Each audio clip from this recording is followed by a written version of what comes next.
What up, baby? It's Get Money Pro. Drink music. Hold up, shout it. Racked up Bobby. Wet Dick Willie. Kung Fu Baby. Big Money Billy. Got a bunch of different names. But anyway, enough of that. I was just thinking, some of y'all know me from my biggest song, I Ain't Taking No Loss. Some of y'all know me from Pocket Full of Cash. And y'all might be looking for the dude with the braids, you know what I'm saying, that's talking super hood, that got a goddamn mean cup. Every time I didn't tell you about that cup, because it's mean, and it's true, that's me. Or was me. This the new version of me, you know what I'm saying? What I think is important for me, or my job basically is to normalize financial talk.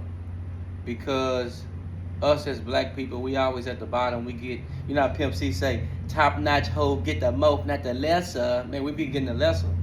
We be getting the lesser because it's like, what we do is, we go out here, we lay down our awesome hustle because black people are so talented. You know what I'm saying? We so talented, we so smart. So we lay down our awesome hustle, and then what we do is, we don't know what to do with the money when we get it. You know what I'm saying? We get the money, we got hustle, so we're going to get us a bag. You know what I'm saying? And what we do with that bag is buy liabilities. The first thing we do is we buy shit that we can put on our body, whether it be clothes or diamonds, gold. You know, they all liabilities.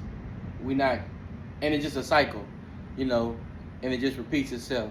We doing bad, we get some money, buy some bullshit, start going back down, doing bad, get some money, buy some bullshit. So my job is to normalize financial talk. Pac said it best. Maybe I don't get to the goal, but if I could spark the mind of the next person that gets to the goal, then the goal is still accomplished.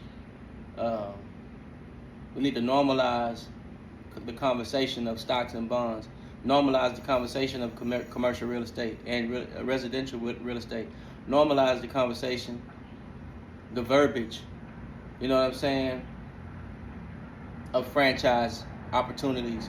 You know, we got some real live hustlers, you know what I'm saying, coming out them ghettos in our neighborhoods and all that shit. So instead of the conversation being who the trap god, who make the most money in the hood, and fuck it off the best, my job is to try to get the conversation to shift to who got the most real estate, or how can we help each other in that lane. You know, normalize that type of shit.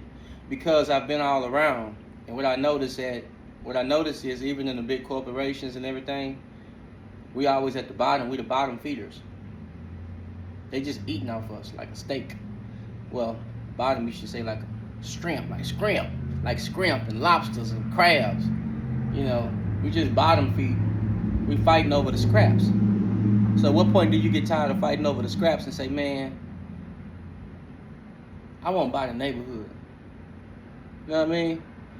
I want to buy the neighborhood, own the land, own the buildings. At what point do we say, man, I want to link up with some real players in this game? You know what I'm saying? I don't want to sit here and scope packs and duck. If we can duck and dodge the law and all them things we do, you know what I'm saying, when we be out there hustling, all these counties, these sheriffs, these cops, we dodge and all that. That take a smart motherfucker. So just imagine taking that same hustle and applying it to something that's legal, to where we can get in there and really provide for our people, and we can have like nigga have a nigga kingdom, and we can really do something dope for our people. Like, that's my job. That's the conversation. So I no longer care about